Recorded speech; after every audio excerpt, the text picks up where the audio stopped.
dengan berbagai macam wacana, misalkan PPN naik menjadi 12%. Itu kita masih punya jeda waktu sebenarnya hingga akhir tahun ini, jika kecepatan migrasi angkanya tetap stabil. Tapi tetap saja tidak diprediksi. Oke, kali ini kita akan bahas mengenai video kami sebelumnya tentang apakah Bitcoin akan jadi stablecoin atau akan jadi kripto seperti pada umumnya. Ini adalah screen capture dari white paper yang diperbaharui pada tahun 2021. Silakan dibaca terlebih dahulu, karena white paper tersebut hingga saat ini sampai tahun 2024 akhir itu belum diperbaharui. Dan kita anggap itu yang masih kredibel dan masih digunakan oleh core team untuk project ini. Sebelum kita mulai, silakan subscribe, kemudian share, komen, jangan lupa like, serta nyalakan lonceng notifikasinya. Mari kita lanjut. Di luaran sana masih banyak yang percaya akan proyek ini meski sudah terlalu jauh dari kemunduran. Terlepas dari banyak yang mencelaknya, akan tetapi proyek ini masih tetap berjalan.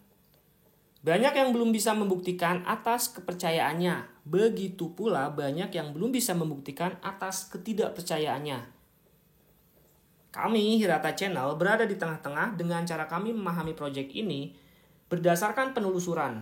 Itulah kenapa kami hingga saat ini masih membicarakan Pi Network Project.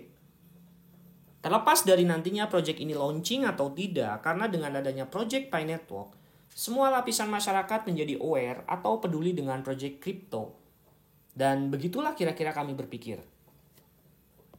Seperti pada video sebelumnya, kami membahas exchange agar setiap orang mengetahui fundamental kripto secara umum. Karena itu ada kaitannya dengan yang akan kami bahas pada video ini. Lanjut. Pada video sebelumnya, kami menginginkan setiap orang belajar exchange tentang kripto. Karena pada dasarnya, jika kita melihat Pi Network Project ini, terdapat dua aplikasi, yaitu Pi Network untuk mining dan Pi Browser.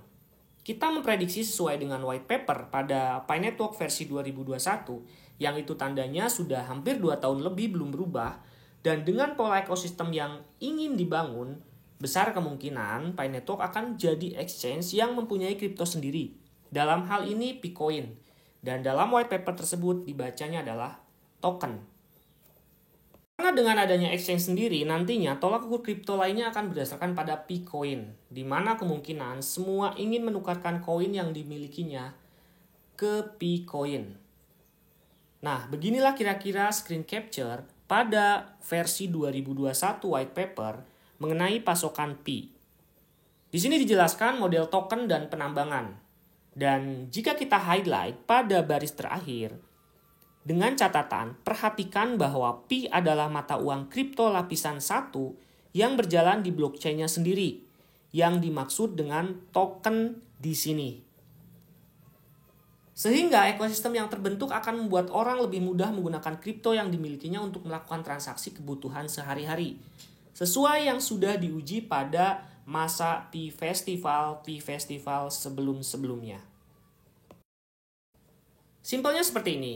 Jika Pi Browser yang digunakan selama ini hanya untuk mengecek wallet, profile, kemudian utilitas dan lain-lainnya itu belum live, kemungkinan jika sudah live, nantinya akan ada exchange di dalamnya, di mana kripto-kripto lainnya itu akan bisa ditukarkan. Tapi dengan catatan ditukarkan kepada Pi. Dan di sini, kenapa banyak spekulasi orang yang beranggapan kenapa Pi harus KYC dan lain-lain. Bukan menambang Pi-nya yang harus KYC, tetapi mempersiapkan exchange-nya itu yang nantinya akan menjadi proses untuk daftar bahwa orang yang tergabung dalam exchange-nya itu memang benar-benar orang yang ada sesuai dengan identitas yang tertera. Kita harus kembali ingat, memang koin-koin lainnya yang beredar di dunia saat ini, kita sebut Bitcoin, atau layer-layer berikutnya alternatif coin, meme coin, dan lain-lain, memang tidak memerlukan KYC. Tetapi pada saat penggunaannya tentunya melalui exchange itu harus KYC. Karena pada saat transaksional di exchange tersebut perlu identitas tentunya. Kecuali yang melakukan transaksi di luar exchange. Misalkan peer-to-peer, itu tidak perlu. Tetapi untuk di Pi Network Project ini, di ekosistemnya, itu diperlukan. Sehingga meminimalisir pencucian uang dan black market. Jika betul demikian, wajib ditunggu karena akan banyak utilitas yang berdiri di jaringan Pi blockchain. Sistem transparan yang dibangun akan membuat kepercayaan antar pengguna. Dengan semua yang berada di jaringan adalah orang yang memiliki identitas yang jelas, sehingga track record-nya dapat ditelusuri dengan sistem KYC-nya. Minusnya, meski demikian, bagi orang-orang yang tidak mempercayai suatu instansi pasti akan antipati, dengan alasan pemegang data akan menjadi superpower di kemudian hari, siapapun itu.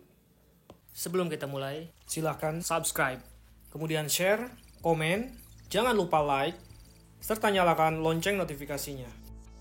Mari kita lanjut.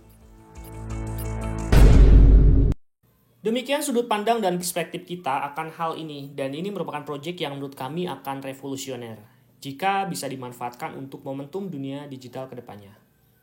Terlepas dari isu yang beredar, semoga tidak membuat perpecahan dengan banyaknya caci maki karena itu tidak diperlukan. Tetap ikuti dan ingat jangan sampai mempercayakan uang kita pada siapapun, meski dengan alasan untuk proses pencairan dan lain-lain, karena banyak yang beredar sekali di sosial media akhir-akhir ini, orang yang menawarkan proses pencairan Picoin. Ingat, tidak bisa dibarter terlebih dahulu, tidak bisa digunakan terlebih dahulu karena memang belum ada regulasi yang tepat.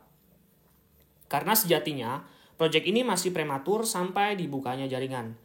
Banyak sekali grup yang nantinya mengatasnamakan Pi Project untuk mendapatkan uang dengan iming-iming open network dan lain-lain. Ingat hingga saat ini core team masih belum buka jaringan.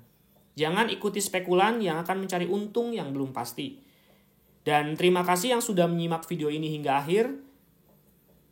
Semoga kita diberikan kesehatan dan selamat belajar. Kita bukan financial advisor ya. Segala yang kita kerjakan harus sesuai dengan pemahaman kita sendiri. Dan terima kasih, goodbye, adios.